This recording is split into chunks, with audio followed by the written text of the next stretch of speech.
इस वक्त की बहुत बड़ी खबर। लोकसभा चुनाव से पहले कर्मचारियों को फिर मिलेगी 3 गुड न्यूज। डीए भत्तों में बड़ी वृद्धि संभव, जाने बकाया एरियर्स, न्यूनतम वेतन बढ़ोतरी पर नई अपडेट। फिटमेंट फैक्टर आएगा अपडेट। केंद्रीय कर्मचारियों और पेंशनर्स के लिए एक अच्छी खबर है। लोकसभा चुनाव से पहले केंद्र की मोदी सरकार कर्मचारियों और पेंशनर्स को साधने के लिए एक बहुत बड़े फैसले ले सकती है। खबर है कि होली से पहले कर्मचारियों का महंगाई भत्ता 4% बढ़ाया जा सकता है। इससे अलावा हाउस रेंट अलाउंस केंद्रीय कर्मचारियों और पेंशनर्स के लिए एक अच्छी खबर है। लोकसभा चुनाव से पहले केंद्र की मोदी सरकार कर्मचारियों और पेंशनर्स को साधने के लिए कई बड़े फैसले ले सकती है। खबर है कि होली से पहले कर्मचारियों का महंगाई भत्ता 4% बढ़ाया जा सकता है। इसके अलावा house rent allowance, fitment factor और 18 महीने का बकाया डी एरियर्स पर भी कोई अहम फैसला लिया जा सकता है। अगर ऐसा हुआ तो सैलरी और पेंशन में 20,000 से 70,000 की वृद्धि देखने को मिलेगी। हालांकि इसकी अभी आधिकारिक पुष्टि होना बाकी है। होली से पहले महंगाई भत्ता की दरों में संशोधन संभव। श्रम मंत्रालय द्वारा जुलाई से नवंबर तक के आईसीपी इंडेक्स के आंकड़े जारी करने के बाद संभावना जताई जा रही है कि होली के आसपास एक बार फिर केंद्रीय कर्मचारियों और पेंशनर्स को डीए में 4% की जा सकती है। वर्तमान में 46% डीए का लाभ मिल रहा है, जो बढ़कर 50% हो जाएगा। नई दरें जनवरी 2024 से लागू होगी। ऐसे में जनवरी फरवरी या एरियर्स भी मिल सकता है। इसका लाभ 48 लाख कर्मचारियों और 69 लाख पेंशनभोगियों को मिल रहा है। अगर नई दरें के बाद डीए 50% तक पहुंच जाता है तो ऐसे में कर्मचारियों की सैलरी रिवाइज होगी, क्योंकि केंद्र सरकार 7th पे कमीशन का गठन के साथ ही डीए में रिविजन के नियमों को तय किया जाता है।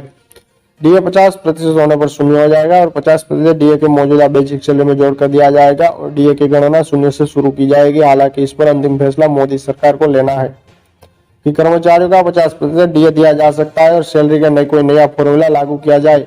ये चारों और टीए अलाउंस में भी वृद्धि देखने को मिलेगी। फिटमेंट फैक्टर में बेसिक न्यूनतम सैलरी में भी संभव। डीए के अलावा मोदी सरकार फिटमेंट फैक्टर को बढ़ाने पर कोई फैसला ले सकती है। वर्तमान में केंद्रीय कर्मचारी का फिटमेंट फैक्टर 2.57 है और वही सेहत में वेतनमान के तहत इसी आधार पर सैलरी दी जा रही है, लेकिन कर्मचारी संघ लंबे समय से इसे बढ़ाने की मांग कर रहे हैं।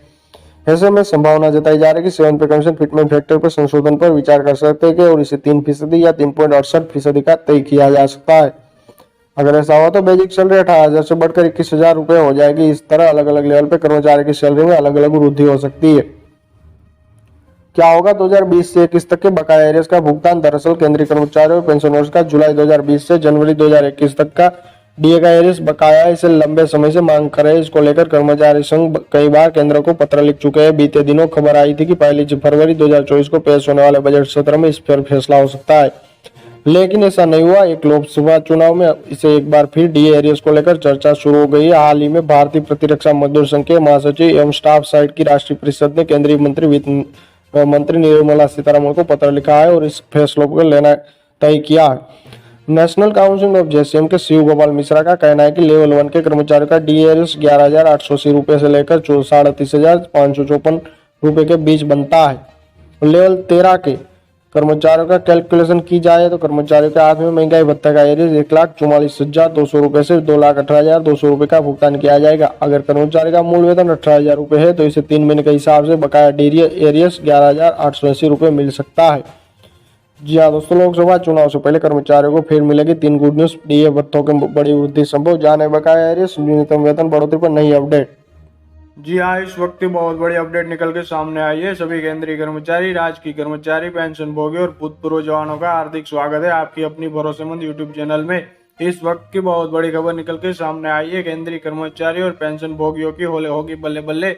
जानते हैं खबरों को विस्तार से। सबसे पहले वीडियो को लाइक कर दीजिए, क्योंकि आपकी लाइक ही हमारी मेहनत का फल होता है। साथ ही चैनल पर पहली बार विजिट किया है तो नीचे ब्लैक कलर के बटन को दबाकर चैनल को अवश्य सब्सक्राइब करें, क्योंकि यही चैनल आपको सरकारी कर्मचारियों के रिगार्डिंग हर खबर सही सटीक तथ्यों पर आधारित दिखाता है। ऐसे में ज्यादा समय न लेते हुए अब तक की जान लेते खबरों को विस्तार से। बड़ी खबर की बात करें तो इस वक्त